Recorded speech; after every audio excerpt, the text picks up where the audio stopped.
জীবনের কঠিন সময়গুলোতে নিজেকে গোপন রাখাই ভালো।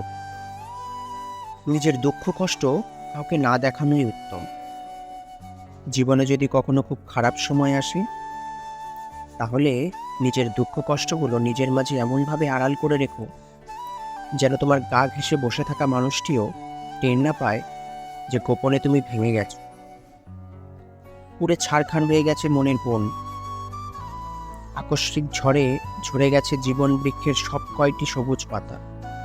শক্ত হও, নিজেকে নিজেকেই বোঝাতে হবে যে এত সামান্য বাতাসে ঝরে যেতে নেই, ভেঙে যেতে নেই এমন হালকা আঘাতে। কান্না পেলে একা একা গোপনে কাঁদো, তবুও নিজের দুঃখের ক্ষতগুলো কাউকে দেখাতে যাবে না। মনে রেখো যে নিজের জন্য আলো হতে পারে না, পৃথিবীর সমস্ত আলো মিলেও তাকে পথ দেখাতে পারে না। জানোই তো, মানুষ বড় নিষ্ঠুর ও নির্দয়, একাধারে স্বার্থপর।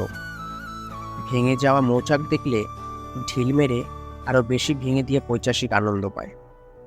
হ্যাঁ বন্ধুরা, এটাই মানুষের ধর্ম। ফ্রেন্ডস, আমি রাহুল ছিলাম তোমাদের সাথে।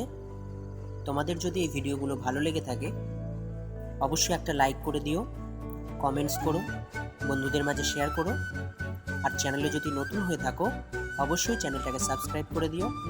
আর শুনতে থেকো রাহুল স্টক।